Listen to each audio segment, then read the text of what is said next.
Well, we've actually got 3 companies, just, because why not? And so Barefoot Studio Limited is kind of what you see in this building. So we've got the shop, the web shop, the treatment rooms, and all of the studio, the teaching of classes.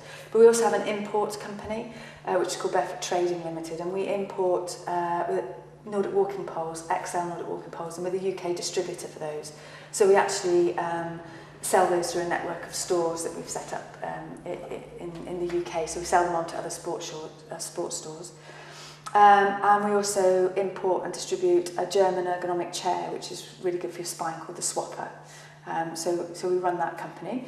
And then together with another business partner that I have, who's based in Nottingham, I run British Nordic Walking. And that's a national training organisation where we train people to be instructors in the Nordic Walking technique. So so we have 3 companies.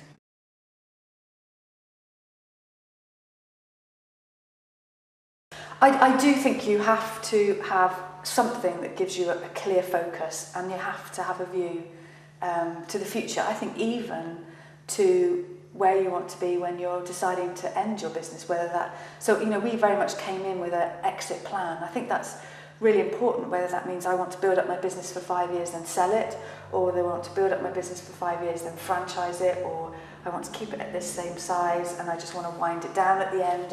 And I think you need to be very clear about where you want to be, and then you have to have the steps for how you go there. Now, whether you go down the route of a traditional formal business plan, I mean, if I look back at our original business plan now, it's laughable. I mean, the financial forecasts were really done. I mean, in many ways, plucking figures out of the air. How many people are going to come to class? How many pairs of shoes you're going to sell a week? All those things are very unknown. You've got some known, rent and rates and all your basic costs of goods and things. But it does have a value, and I think you need to be aware of where your margins are and that sort of thing. I was watching Mary Queen of Shops on the television the other day, and I always say, I think it'd be great to have her to come here, I'd love it, but she just turns around and says, what's your best-selling item and what's the profit margin? And I watched the women on the television go, ooh, just didn't know, and so I do think you need some of that knowledge so that you know what works. I don't think we need to go as far as someone like Tesco's does, who knows exactly what square 10 centimetres of their shop floor makes what, and if it's not meeting the profit range they need, then they slash that. So but I think certainly some planning is needed.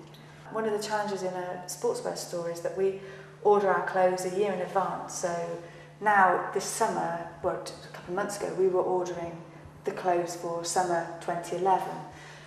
So you've got to kind of try and anticipate, hopefully planning for growth. Okay, we sold X this year, we want to sell X plus next year. What colours are going to be in, what do we think will sell well? So, and then how are we going to manage the cash flow? Because then obviously all your stock arrives in 2 massive deliveries, and you've suddenly faced with a big invoice for 6 months worth of stock. So that kind of thing has been quite tricky, and I'm really getting some good advice on how to grow and take that next step from where you are, maybe just become a family business with a couple of people working on it to growing from there.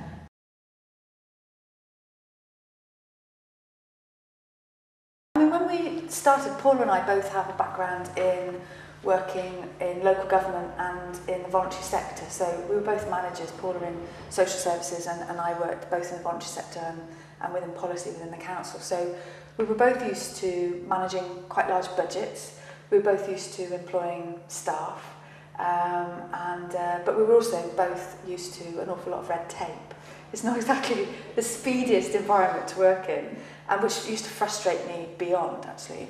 And what's been interesting, I think, coming in, obviously all those skills really helped, but what amazes me now, and I now become very impatient when I do rub alongside local authorities about the pace, because now, if we make a decision, it's done, okay, and whereas you don't have to take it to committee and then do all those things. So, and I'm much less tolerant to waste now than I ever was before.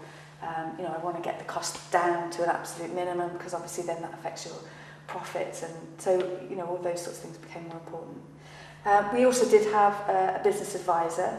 We had real mixed experience with that as well. The first business advisor we had was very patronising, made lots of assumptions. He assumed that it was a hobby business because we were married to someone wealthy who was actually paying all the bills, and we were just doing it for fun. He actually said to me at one point, well, maybe when your children have left home and you want to do it a little bit more seriously, you could then expand. And we both just sat there with, he didn't know anything about us and had made all these massive assumptions, which was really quite difficult. So we obviously got a different advisor who was then brilliant and took us very seriously and helped us with the initial business plans and forecasts, and also partly giving us some courage, I think, someone kind of saying, yeah, it's okay, and this is kind of the worst thing that could happen, and this is the best thing that could happen, and somewhere in the middle you kind of, you hope to make your path, really.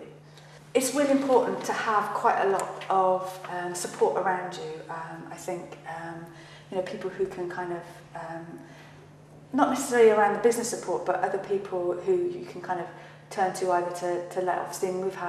Our families have been brilliant, and our close friends have been really good, really, really supportive, and that's been very important.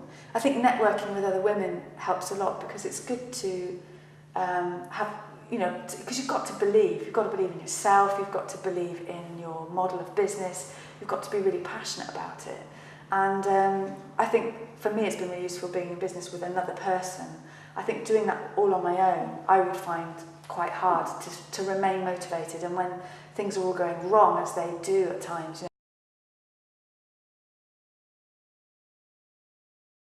it is difficult. I would hate to put people off going into business. Everybody said to us before we started, do you know what you're doing?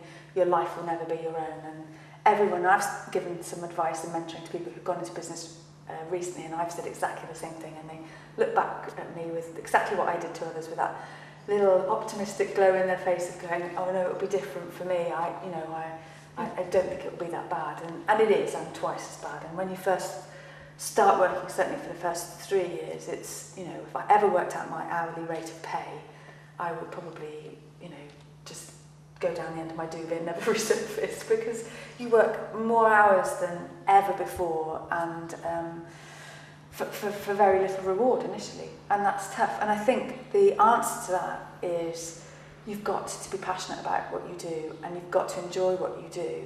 And to me, it's almost about fudging the boundaries between work-life balance, and almost saying, I do this because I enjoy it.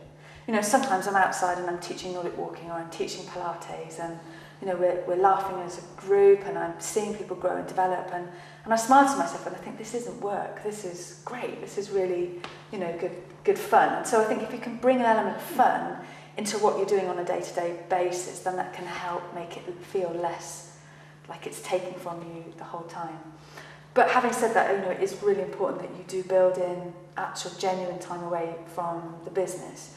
And that's hard as well when, Paul is my civil partner as well as my business partner, and so, we have to really watch that we don't go home at the end of the day and then talk more about business. So we've always been very strict about, when we're not in work, we do our best not to talk about it all the time.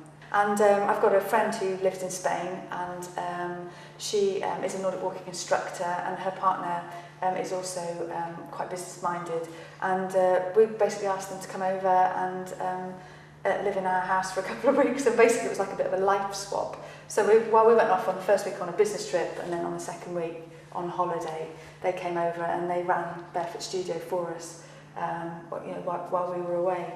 So, and that worked out really well. They loved it, but they were glad we came back. Yeah.